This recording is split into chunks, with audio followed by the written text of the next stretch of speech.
من ذا الذي يشفع عندهم ويوم كرسيه السماوات والأرض وأيديهم algodo yartan wi ala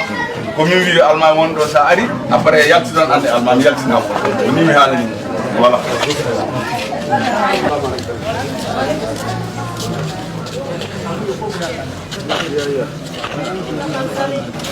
Halo Kata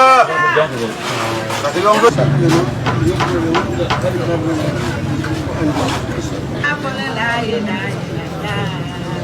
ilallah taala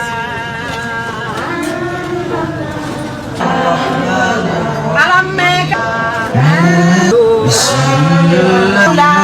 السماوات وما في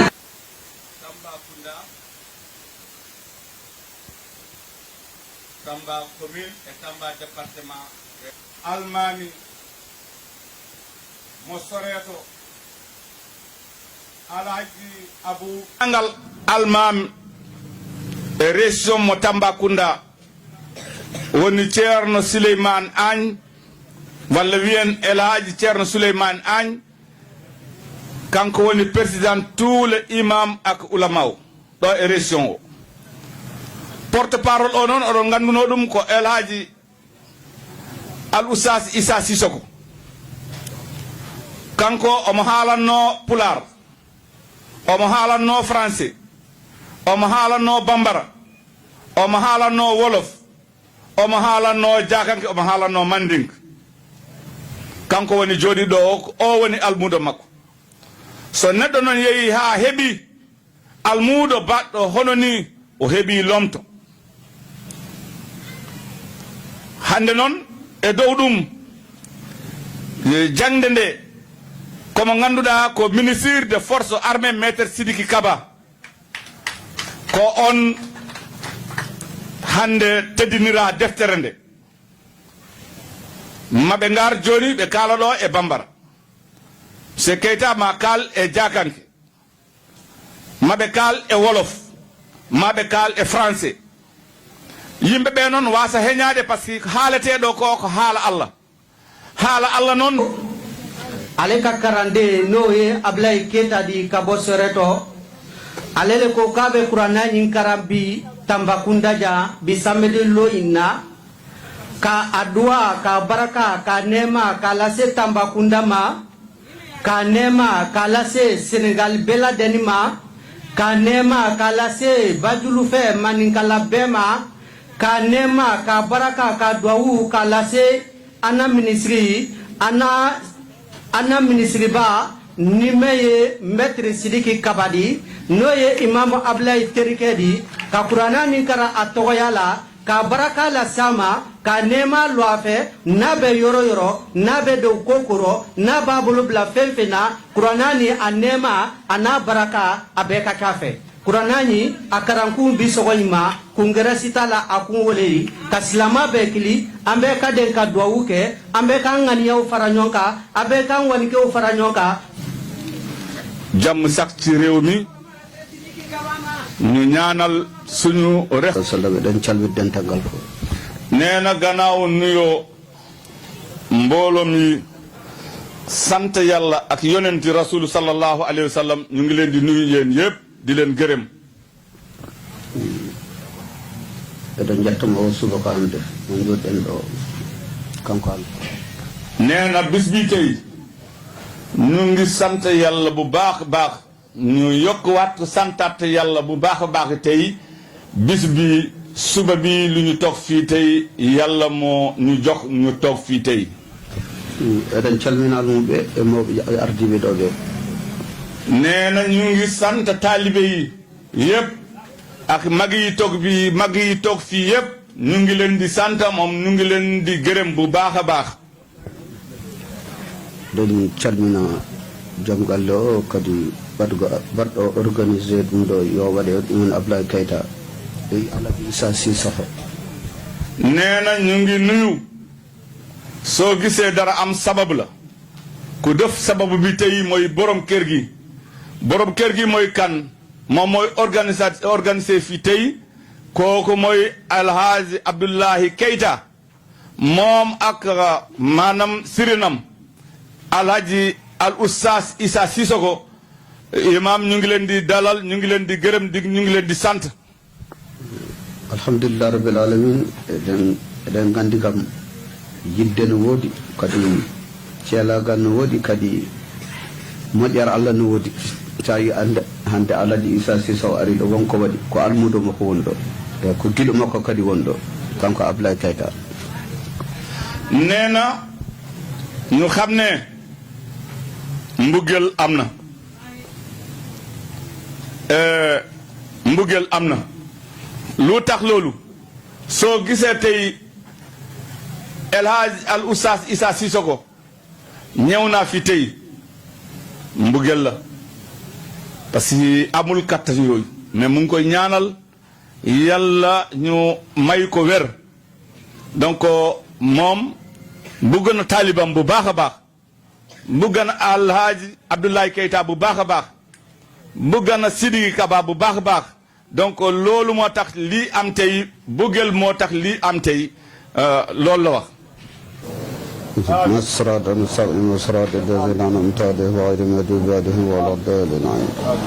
اللهم صل على سيدنا محمد الفاتح لما أغلق والخاتم لما سبق ناصر الحق بالحق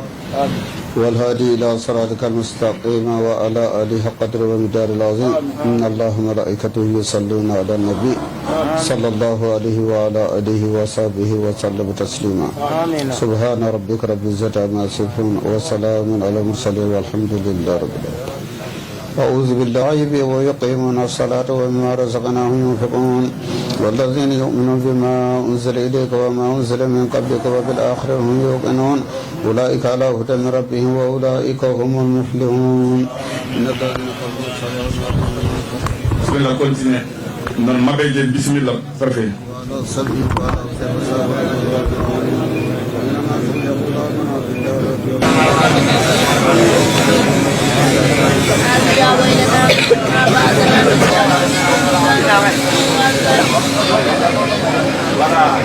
ngay def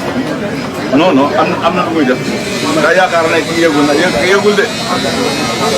li nga def li nga wax ki yëgul de mooy yaakaar yow mooy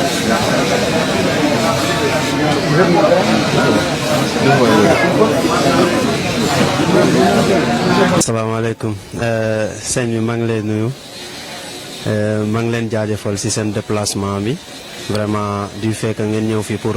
assister ñu ci wàllum immortaliser moment bi man sama turu Sanoussi Keita la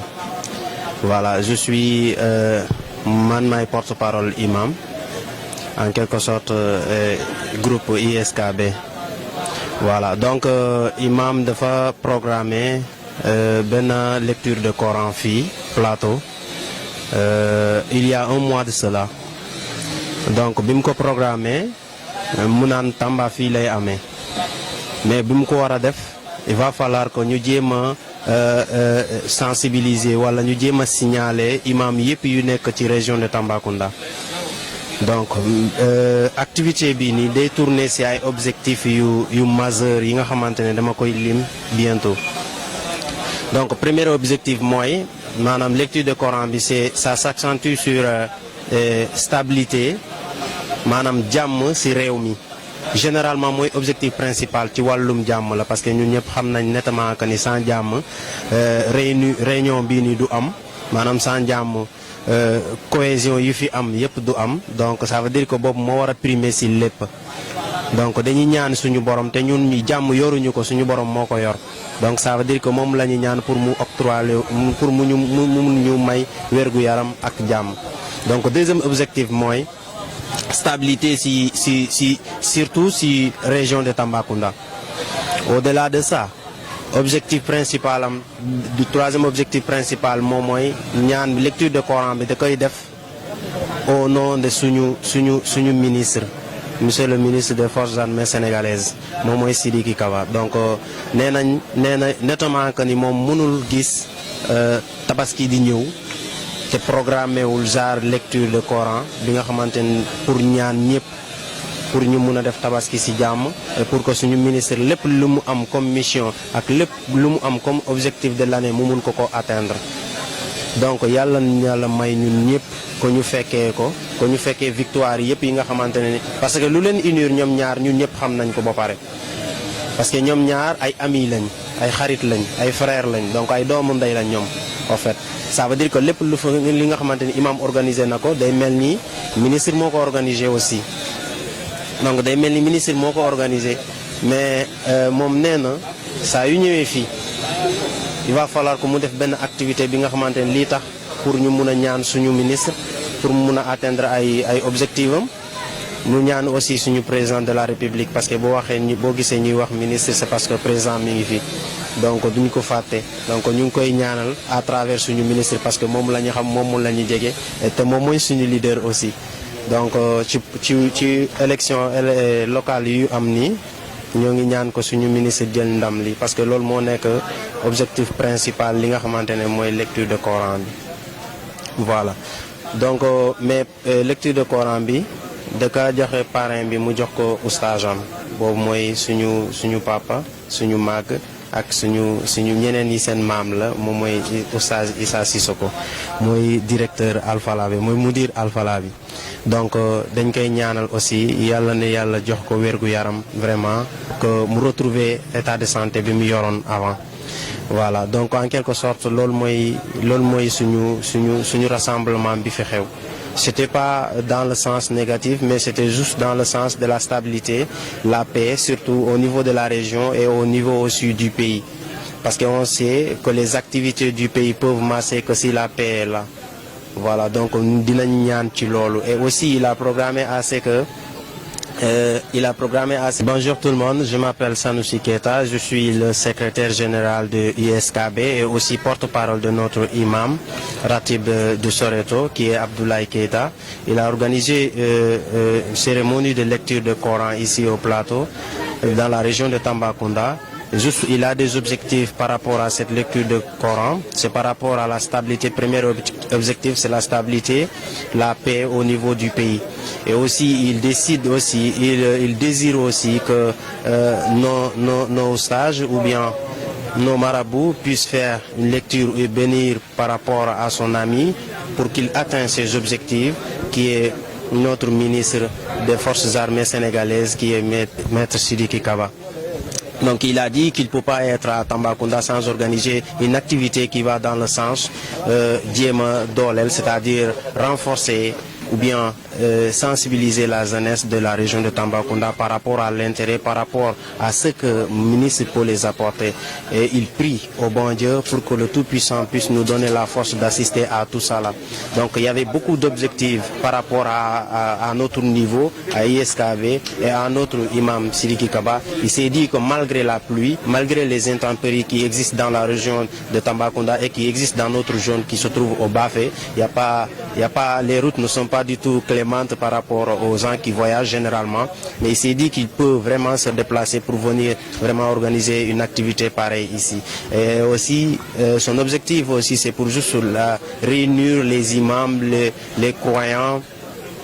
toutes sortes de croyants, que vous soyez catholiques ou musulmans, mais ses objectifs, c'est que les hommes leaders puissent se retrouver unis et parler sur les mêmes bases de données et sur les mêmes langages. Tout ça part dans le sens de leurs premiers objectifs, c'est-à-dire la paix et la stabilité par rapport à la zone.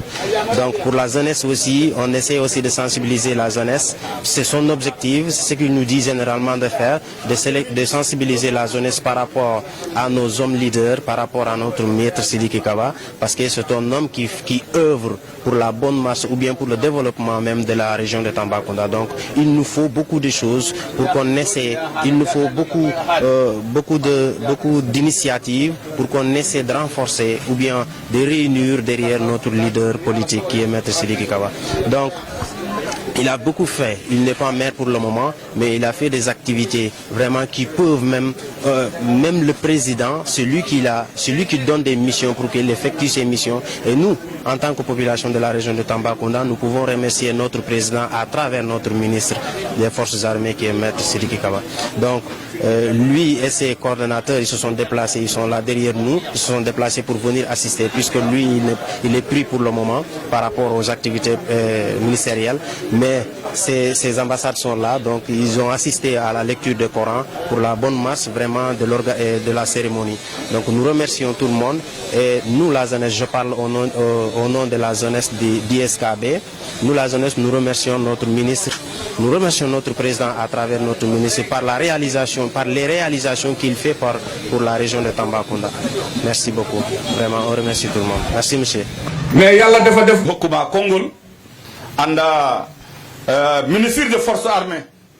Maître Sidiki Kaba et El Hadji Macky Sall président de la République, mon excellence président de la République hakkile mabbe fof nando ma xamal la tay Sidiki Kaba ak mon excellence président de la République El Hadji Macky Sall ñooñu dégg na tey yal Alaaji Oustaz sa taalibe sa xarit yow ak mboolom imam yi région Tambacounda toog na tey mu ngi koy jàngal kaamil mu ngi koy ñaanal réew mi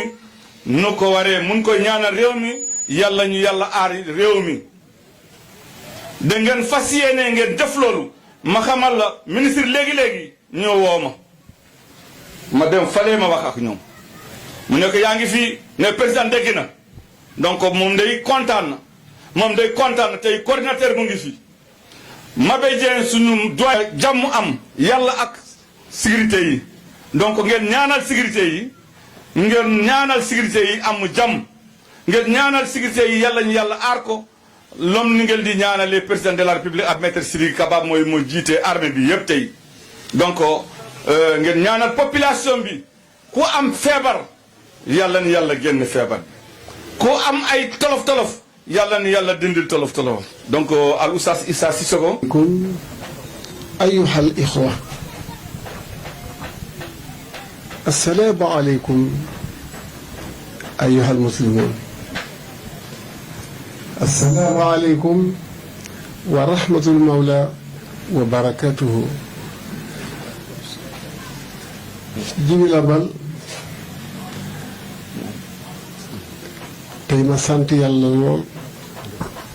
ما جولي يونتي محمد صلى الله عليه وسلم ما سانت سما ñaari wajur ma sant sama sëriñ